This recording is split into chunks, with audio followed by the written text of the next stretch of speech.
So I want you to look. Will you help me out? White people, clap if you're going to help me out. I want you to, thank you. I want you to look at the closest black person to you. Now, we got black people in every section. Here's your black person right there. We only got one black person in this section right here. Do y'all have any black people back there?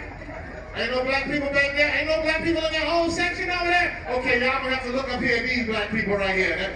This is your black people in this area right here. All the black people sitting right there. Thank you. Any black people upstairs? Okay, y'all gonna have to look at me. Any black people up there? Any black people in this area right here? Any black people right there? Ooh, you kind of mixed. I don't know. That's close. I don't know. How you got what you got? Now, they have to look at these black people. I don't think you're going to cut it. You're not going to make the black cut. And then we got some black people right here. Black people, those are your black people right there. Now, thank you for raising your hand. Those are your black people. White people behind, those are your black people. Now, does everybody have a black person? Point at your black person. Point at your black person. All right, thank you. Look at that. Here's our black person right here. All right, so you got a black person. So I'm going to describe the book to black people, white people. All I ask is that you validate what I'm saying. Now I need a black liaison. What's your name, brother? I'm glad you wore a white shirt. I would have never seen you. I would have never seen you if you didn't have that white shirt on. I'm serious. When the lights go out, you can get naked and rob everybody in here. What happened to my jewelry? Somebody took my jewelry. I love you, brother. What's your name, brother? Johnny, are you on the gold teeth smile? Oh, yeah, that's Johnny right there, ladies and gentlemen. He's got gold teeth. So if I couldn't see you, all you had to do was smile. I would have seen that in the dark. So, Johnny, I want you to listen to what to do. Is that your wife, Johnny? Now, I want you to listen, because if you ever find yourself in the woods, you're going to need to know how to protect your wife. Looking at me like, brother, I ain't going in the woods. I'm just saying. All right, white people, validate what I'm saying. First of all, Johnny, the book says, if you're confronted by a bear in the woods, do not run. Look at all the white people. All the white people are like, hey, this guy is good. Look around, black people. All the white people agree with me. Do not run, because you cannot outrun a bear. Now that's when I knew this book was written by white people for white people, because black people can outrun bears. Look at Johnny shaking his head. I guarantee you, Johnny outrun a bear right now, twice on Sunday. Johnny, I outrun a bear. I'm scared. Thank you, white people. Next, black people, listen to me, Johnny. Listen to me. You don't even know this. Next, the book says, if you make eye contact with the bear, make yourself big. Look at all the white people shaking their heads. Hey, this guy is good. Make yourself big. So apparently this was confused and scared of bear. So Johnny, apparently this is how this is supposed to go down. When you see the bear, you're supposed to go, okay, I know what to do.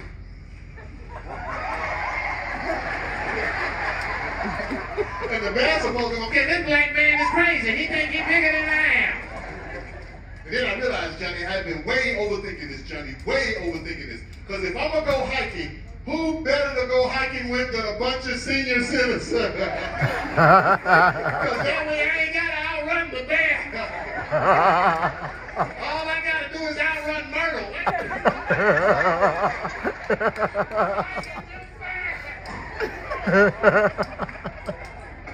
All right, bring the house lights down. Everybody disappeared now. Bring the house lights down. And I heard some of y'all moan, man. Look, this is a comedy show. Please don't come to a comedy show and not be able to accept comedy. I love senior citizens. I think it's a beautiful thing when you become a senior citizen, because when you become a senior citizen, you just do what you want to enjoy your life, man. I was talking to an 87-year-old man today on the Lido deck, and in the middle of the conversation, he broke out and had a bowel movement. It scared me to death, ladies and gentlemen. We were talking, he said, wait a minute. I know, I thought he was having a stroke. I said, sir, are you having a stroke? He said,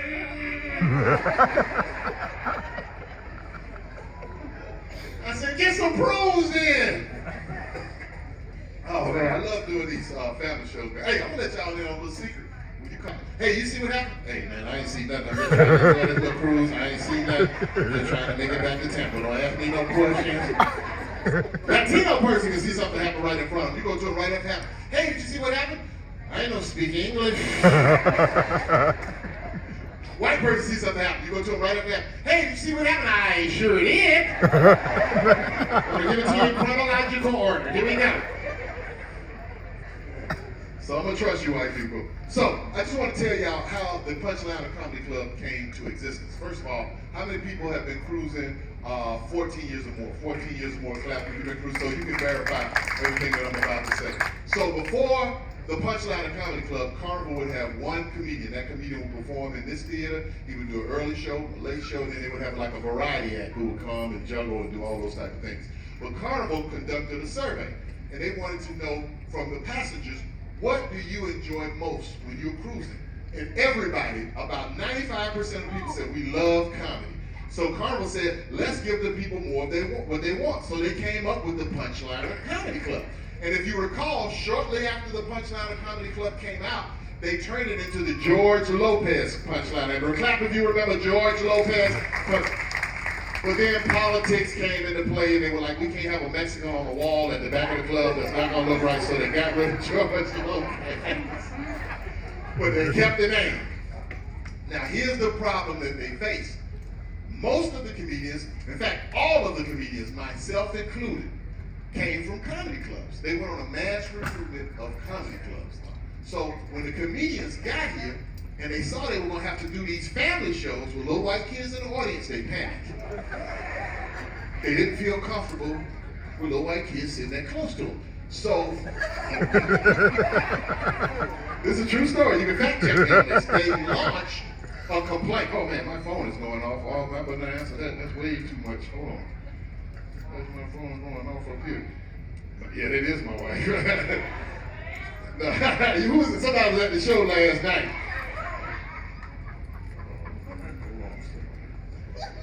Lord have mercy. I'll call her back. You get like a 15-minute grace period.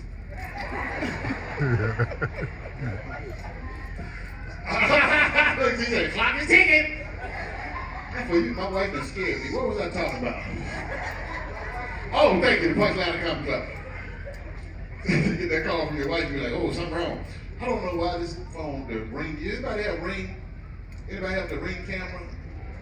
You know it works on the cruise, but you can't look at it. So that's torture. Your ring go off, somebody robbing you, and you can't even check to see who it is. Anyway, back to the thing. This is a true story. Fact check me. So the comedians they decided that they were going to launch a complaint, and we have a page on Facebook it's called Carnival Fly-Ons. So they started a petition, and they needed every comic to sign that petition. They were going to send it to Carnival, the home office, and say, if you don't get rid of the family shows, we're not going to perform. We came here to do what we did in the nightclubs. So if you don't get rid of the family shows, we're going to strike and we're not performing. Well, guess what? Me and a few other comedians led a counter petition because we believe everybody deserves comedy. You can't just do comedy rated R. Everybody, families, everybody. So that's what saves the family show. I'm telling you that right now. Now, I want you to understand why I fought so hard to keep these family shows. Because families come to family shows. And I always deliver this message on my last family show to families. And if we had gotten rid of the family shows, I wouldn't be able to get this message out. And here's the message that I want to deliver. Beat your kids, ladies and gentlemen. That's what we got to do. We got to take kids have become the real terrorists on cruise ships. Because be honest, how many of you seen kids on this cruise that you don't want to go to the parents and go, excuse me, you gonna knock him out or you want me to do it? How many seen that? Man, these kids are getting out of control, aren't they? See, when we were coming up, parents embarrassed their kids. Now kids are embarrassing their parents. Kids are talking to their parents all kind of way in public. They don't have any respect anymore. You see them in public. What did you say, Mom? Who do you think you're talking to? And then they will threaten to call the police on you. If you hit me, I'll call the police. Not if you hit him hard enough, he won't. If you knock him out, you're going to have to call the ambulance first. And I know a lot of you want to discipline your kids, but you're afraid now. You're afraid. Hit your kid, kick your kid, shake your kid. You're afraid because you know there's somebody standing around with a cell phone. And when you go to spank your child, hit your child, they're secretly recording you. And then they upload the video to TikTok. And then they put that reverb on it when you hit them over and over and over. Like you're killing the child. By the time you get home, CNN's on that video. And people don't mind their own business anymore. People will call the police. People will call it. Did you just hit him? I thought you did. Stand right there.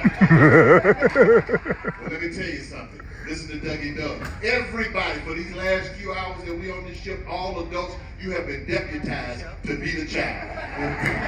If you see a child misbehaving, you beat that child. And I'm going to tell you this right now. Feel secure. You ain't got to worry about nobody calling the police. It's $90 a minute to call off this ship. That's all that answer my phone. And you ain't got to worry about nobody uploading no video. It takes 3 weeks to upload a video from this cruise ship. Another thing we got to get back to, and I know this is not going to be real popular because of the times that we're in, and if you're easily offended by me talking about God, please leave the show right now. Carnival has given me permission to talk about God during my show, so if you don't believe in God, you don't have to be here. This is not the boat drill. I do not want to offend you. But and this is not a religious joke. I don't care whether you're Christian, Muslim, or Jewish. We got to get back to taking kids to a place of worship. We have abandoned the place of worship, and we're seeing that play out every day with these kids violent. They're picking up guns. They're going to schools and shooting people. We got to put kids back in the church, man, because when we were coming, how many people got a round of applause when you were coming up, you had to go to church? Yeah. We didn't have all these mass shootings, did we? Because we knew when times got hard, we got on our knees and we prayed and we asked God. That was engraved in us. In fact, when I was coming up, you had to go to church in my house. And if you didn't go to church, you had to have a good excuse as to why you weren't going. Whatever excuse you came up with, my mother would make you prove it right there. I can't go to church, my stomach hurt. Well, you going to throw up, I bet you that. And if you did throw up, she'd be like, now don't you feel better? Let's go to church. I'll help you get that out of your system. Yes, he did. Yes, he did. See, in the black community, man, church is like a fraternity or sorority. That's how connected black people are. Watch this, white people. Let me show you how connected black people are. I don't know any of these black people I just met. What was his name? John. Is he still there? Smile, John. There he is. I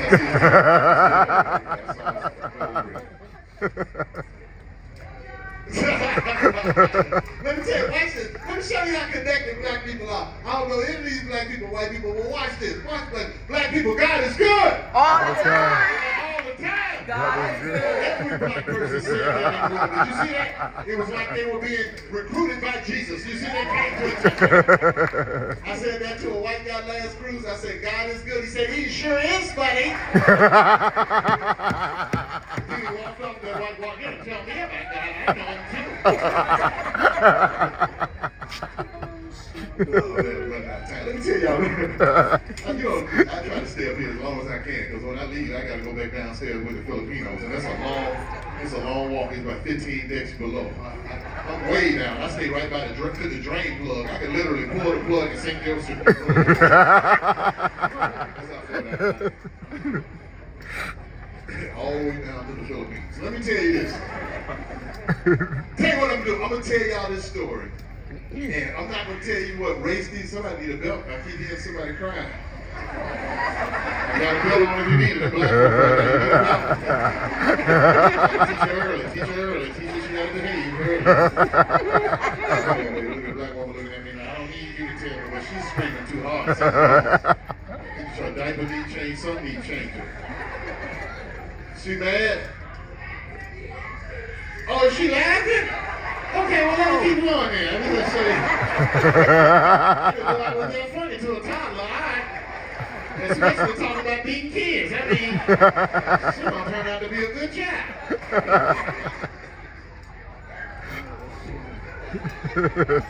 I'm having way too much fun with this little bit of money Carnival paying me. You have to tell her to laugh a little lower, though. Can you put that pacifier in her mouth? If she spit that out, she's going to have to spank her. I'm just saying. That's what she's basically saying, screw you if she put that pacifier out. Yeah, but y'all got to take out because the white people trying to get the show. The white people trying to be polite. Can you please give her? I mean, I want to enjoy the show. Yeah, like she at church. She is not going to take that baby outside. She's going to miss her blessing. Nah, baby, I'm staying here. So the Lord going to bless me and I need that bill money. I forgot what I was talking about. I got too far off track. Oh, I'm going to tell y'all the story. I'm going to tell you the story And this is what we're gonna do. We're gonna make it. I'm not gonna tell you what race these people belong to. I'm just gonna tell you the story, and you guess by the content of the story which race they belong to. And keep in mind, I'm just the messenger. That's all I am. So it's a true story. I was in the grocery store last year, and there was this young white kid in the grocery store. Young white. I told you what race they were. God, I'm sorry. See how the kids are throwing me off? I done got off my jokes now. All right, so they're white. But I'm gonna give you the clues. Let's see if you could have guessed which race they belong to. You see, young boy had to be about 5 years old. We were in the cereal aisle. It's a true story, and he wanted some Captain Crunch. And apparently, the mother had decided they were going organic. That would have been your first clue. You eliminate black and Latino people, it's not us. So that you. So that's right. We know us. So the mother had decided they were going organic. So she was like, Billy, we're not going to get the Captain Crunch. It has too much sugar. And sugar's not good for you, Billy. Instead, we're going to get the flaxseed cereal. I know, and apparently Billy had the flaxseed cereal before. She mentioned flaxseed. Look, Billy snapped, ladies and gentlemen. He had a milk.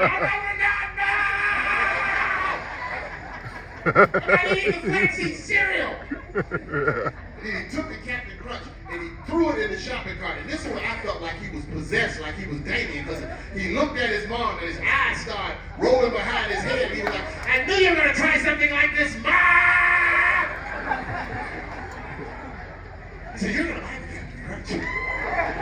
And if you don't, I'm going to take the shopping cart and I'm going to ram you. And to let her know he wasn't playing, he took the shopping cart and he went, and he backed in the corner, and she was looking at black women going, yeah! All the black women were like, what? Ladies and gentlemen, I grew up in Montgomery, Alabama. I had a Southern Bible Baptist colored mom. Could you picture me talking to my mama like that at the grocery store? Oh, no. Let me give you a reenactment of how that would have gone. Mom!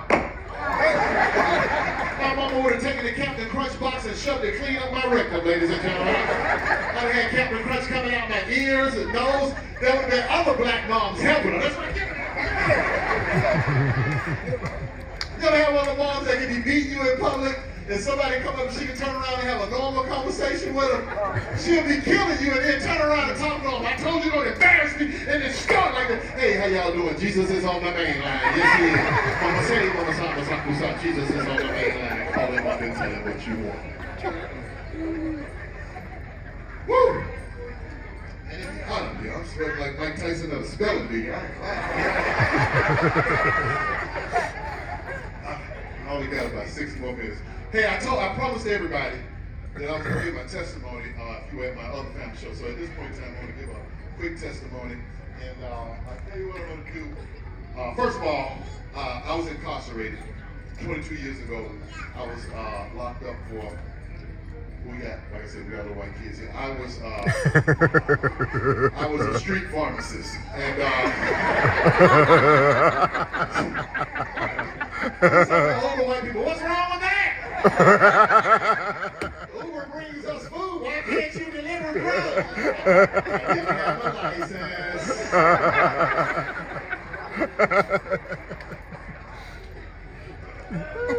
And man, I was incarcerated, and I always tell kids, man, trouble is easy to get. That's why I do this on the family show. Trouble is easy to get into and hard to get out of, man. Stay committed to doing what's right in life, man, because it's hard to return. Let me tell you this. And I want to tell you all this real quick, and then I'm going to get back to the story. But I want to tell you, while I was locked up, while I was incarcerated, I want to tell you about someone who changed my life. And I promised that if I got out, I would always give him credit. And I'm gonna tell you about him, and maybe you will discover who he is as I run down the way, because he was a great one. Now, I'm gonna start out by telling you where he was from. He was born.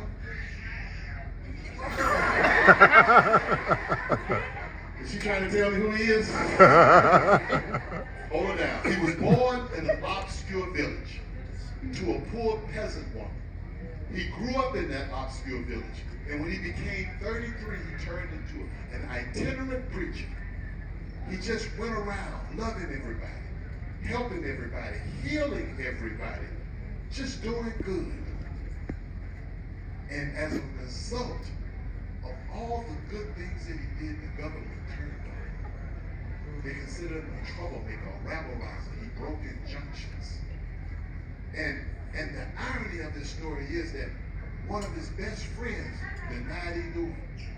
Another best friend turned him over to the government, and they brutally murdered and killed him. And while he was dying, the people that killed him gambled for his clothing, the only possession in this world he ever had. And when he was dead, he was buried in a borrowed tomb through the pity of a friend. Well, ladies and gentlemen, 20 centuries have come and gone. And today he stands as the most influential figure that has ever entered human history. And I'm here to tell you that all of the governments, all the parliaments, all of your favorite politicians combined have not affected life on this earth more than that one solitary life. You might be familiar with him. His name is Jesus. So let me tell you something. The thing I love about him in Jesus, there is no black, there is no white, there is no Democrat, there is no Republican. There's only one foundation of love. And I want to say this because I know every time I do this, somebody gets offended. And not only do they get offended, they feel like they can run and report me to Carnival. Well, let me tell you something, because I've already cleared this with Carnival. I want to tell you this before you go and reprimand me for talking about Jesus. I could be up here telling you about how good Jesus is, or I could be waiting for you at your car with a ski mask. It's up to you. Because if I lose this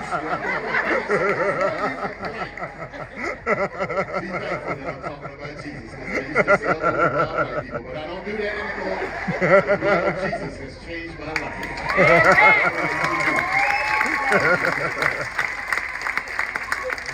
Thank you.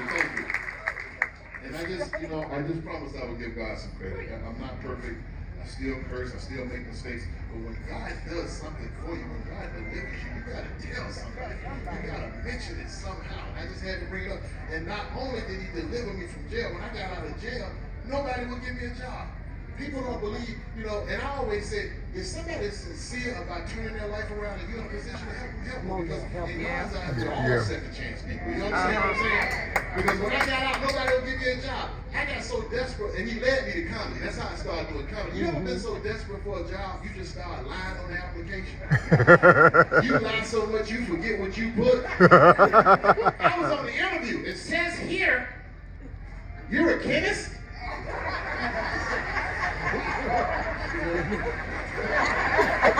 Yeah, I've had some experience with baking soda. You gotta mix that ginger right to make a solid rock now.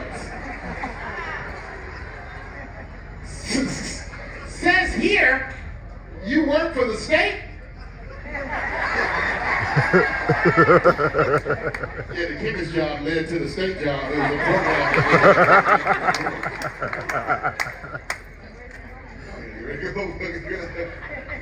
God deliver me, man. So after the show, I would appreciate your support. Ooh, somebody bless you. That's okay. That's all right. Did you cover your mouth? Black people are looking at you like, nah, she didn't really cover her mouth. What'd you say about Jesus? Because he on this. After the show, man, I got my merchandise that I'm selling. I would appreciate it, your support. I mean, most people on a cruise ship that work for tips, I just have a bracelet. I'm asking for a generous donation. I'll be out there in the lobby. You know what it says. God is good. All the time. All the time. God is good. So that's what the bracelet says. If you know somebody who loves God, your pastor, take it back to somebody at your church, take it back to a family member, they will love it. And you supporting me, man. You supporting a reformed criminal who's trying not to go back and rob y'all when we get it. If you have the bracelet on, I will not touch you. I want your bracelet, rob him. I'm actually doing a thing, man. I'm on the tail end of my cruise ship run. God has been blessing me. Follow me on social media, man. Every week I post a cruise ship video. I post a stand-up clip from and they're starting to go viral, man. I went from 25,000 followers to 78,000 followers. So once I get to 100, I think I'm gonna try for a Netflix special. And what I'm doing is, as I prepare for my tour on land, anybody who buys a bracelet from me on a cruise ship, I'm going to do something for you. I'm going to call for the bracelets when I start hitting comedy clubs. Hey, if you bought a bracelet from me on the cruise ship, please make sure you bring that bracelet and I'm going to do something for you. So it's an investment, and most of the proceeds go to the United Negro College Fund. And thank you. I appreciate that. sending the Negroes in my house to college.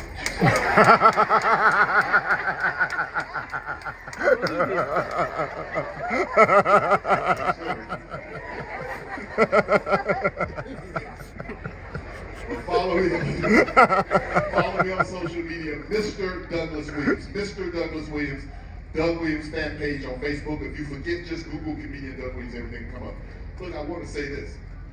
We are under the evaluation period at Carnival. For this company, from June to like August, or they evaluate us. And that's how they determine how we get promoted and raised. So please fill out your surveys. If you enjoyed my comedy, because somebody is going to write, I promise you, hey, we were offended you talked about Jesus. So we need the God people to counteract that, because I'm not going to stop talking about Jesus. They can get rid of me for all I'm saying. I'll go work in McDonald's and I can't stop talking about it. So fill out that survey. They email you that survey. And white people, you have to say Dougie Doug or Doug Williams. You can't just write the black guy. If you put the black guy, somebody from Somalia will get my promotion. They don't know what happened. Like great people wrote in. Now I'm the captain. All is good.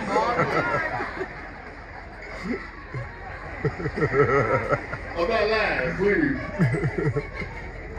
Fill out that survey when they send it to you. All right, so I got one more show tonight at 9:30. That's the follow-up show. I gave a homework assignment out. I will be checking to see who did that. Yeah, we got some dogs in the house. I will be checking. So make sure you come to that show, man. It's going to be a really, really, really good show. I think it's the best show on the ship. So come to that show, see it. Last thing I'm going to say is, look, I've been cruising for a long time, and I don't care how long I've been cruising. There's certain things on the cruise ship you just cannot get used to. Like, is it me, or is that too much suction for a toilet to have? I'm sorry, that's way too much. You should never put your booty anyplace. That's the wrong time to sit down to, I'm sorry. And I'm just talking to the men. If you are over the age of 45, please protect yourself at all times on that toilet. You see where I'm going with this one? I'm talking to the men. You can't sit on that toilet and let your testicles hang this close to the wall. Not on that toilet. I sit on that toilet like women sit on toilets at gas stations. I hover above and everything I need, I keep on this side. I lock my knees. All I'm saying is you can sit on that toilet, a man, and get up Caitlyn Jenner. That's all. God bless you.